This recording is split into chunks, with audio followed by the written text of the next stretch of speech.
النهارده هتكلم على الفنان الجميل اللي اشتهر بدور الاب لعبد الحليم وضربه قلم فظيع، وما سكتش كمان في القلم ده بس، لا راح اداله 4 اقلام تاني في الفيلم الاخير لعبد الحليم. طبعا عرفت هو مين؟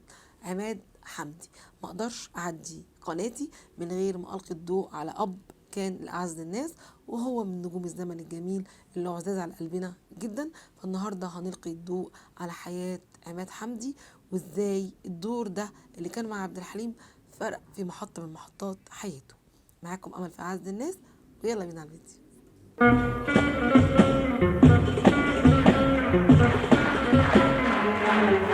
قبل ما ابدا الفيديو هتفكركم ما تنسوش اللايك والاشتراك في القناه علشان نكبر قناه اعز الناس ونخليها قناه مليونيه تليق باعز الناس. نسبه حبنا لعبد الحليم بان احنا نكبر قناته ونشير الفيديوهات دي على اوسع نطاق. عماد حمدي فتى الشاشه الاول، كان دايما يكتبوا كده اسمه فتى الشاشه الاول، لكن هو شكله كان كبير قوي. يعني انا اولادي لما بيشوفوه كده بيقولوا لي ازاي هو كده كان شاب في فيلم مثلا زي موعد غرام. ما هو فيلم موعد غرام كان مع عبد الحليم فيه بيتنافس على حب فاتن حمامه، كان هو بيحب فاتن حمامه وفاتن حمامه حبت في الفيلم عبد الحليم. ايوه انا كنت مبسوطه قوي بتسال عليا. العفو، انا هجرأ واقدم لك البوكيه ده لاني مش هلاقي اجمل منك اقدمه له، ويمكن تفهمي منه اللي ما جرأتش لحد دلوقتي اني اقوله لك. تسمحي تقبليه مني؟ طبعا ما اقدرش ارفضه وانت بتقدمه بالطريقه اللطيفه دي. الفرق بينه وبين عبد الحليم كبير. اتولد عماد حمدي سنة 1909 في محافظة سوهاج، وعبد الحليم طبعا زي ما احنا عارفين مواليد 1929، يعني الفرق بينهم 20 سنة.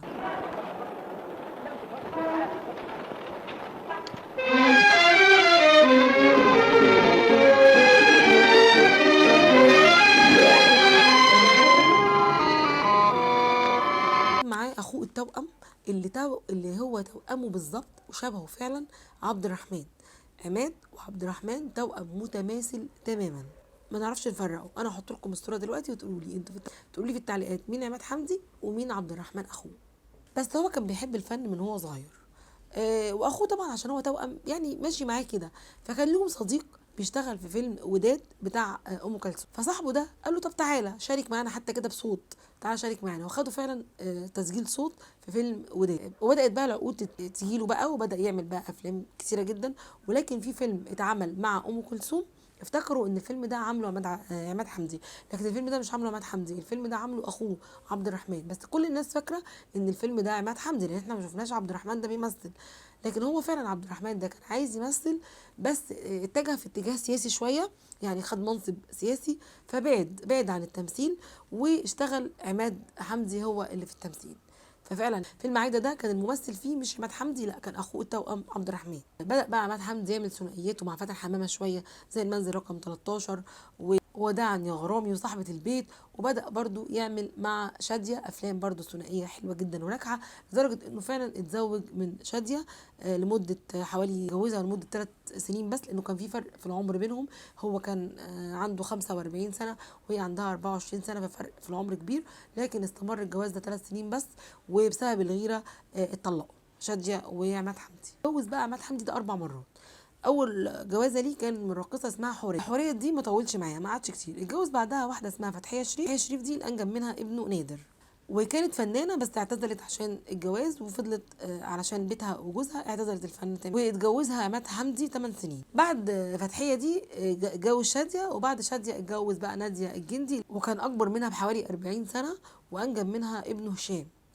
لكن هو ما فضلش معاها لحد ما مات، لا هو اتجوزها مدة 12 سنة، انفصل عنها واتجوز ورجع لمراته تاني. فتحية هي اللي شالته لحد ما اتوفى، وكانوا دايما يطلعوا اشاعات ان السبب في افلاس عماد حمدي افلاسه واكتئابه هي نازية الجندي، وهي نفت كتير قوي الكلام ده. وساعات ابنه كان بيطلع في لقاءات يقول ايوه هي السبب وهي تنفي، وهكذا. كان في حوارات كتير قوي على الموضوع ده. هو مثل مع عبد الحليم 3 افلام. فيلم الخطايا طبعا ده فيلم مشهور جدا، لكن كان قبل فيلم الخطايا فيلم موعد غرام اللي كان طالع فيه منافس لعبد الحليم، وطالع ان هو بيحب فاتن حمام. معرفش ازاي هم مطلعينه كده، معرفش ازاي يعني هو طالع انه بيحب فاتن حمام برغم انه شكله كبير يعني في الفيلم. خايفه ما اقدرش اساعدك؟ بالعكس، دي الكلمه دي لوحدها تساعدني. بس طبعا مش زي فيلم الخطايا. الخطايا كان شكله ظاهر ان هو فعلا اكبر بكتير. لكن محاضرة ما قلت لك خاطرك حاجه. دي انت هنا يا سهير؟ ايوه يا بابا، جيت اخد محاضره من حسين. محاضرة مش محاضرة، اعتبري البيت ده بيتك وحسين واحمد اخواتك اي حاجة. احمد حمدي من اول ما ظهر هو باين ان هو شكله كبير، يعني باين ان هو شخصيه كده كبيره شويه، مش شاب يعني مثلا زي احمد رمزي ولا حسن يوسف ولا شكري سرحان، لا هو شويه شكله كبير. وبعد كده مثل بقى فيلم الخطايا وكان دور بعد كده عمل ابي فوق الشجره، وبرده ما سكتش من قلم واحد. الخطايا ده كان جابوه في لقاء قال الخطايا ده عمل لي مشكله ان الناس كرهتني. حليم حافظ بقى لا الضربة وضربها خيس، فأنا قلت له كده مش هينفع، فقال لي ما هو بس يعني وانا كنت خايف اضرب عبد الحليم، ولكن عبد الحليم اللي اصر ان القلم يبقى قلم حقيقي، وفعلا ضربته قلم حقيقي. وبعد كده عمل ابي فوق الشجره، وما كانش قلم واحد، كانوا 3 اقلام. يا بابا بقول لك كل اللي هنا نصابين بيضحكوا على الناس وياخدوا فلوسهم. فاكرني عيل زيك يا ولد؟ فاكرني مراهق؟ يا بابا بقول لك كل اللي هنا نصابين. الازازه اللي الست خليتك تطلب غيرها لسه مليانه اهي.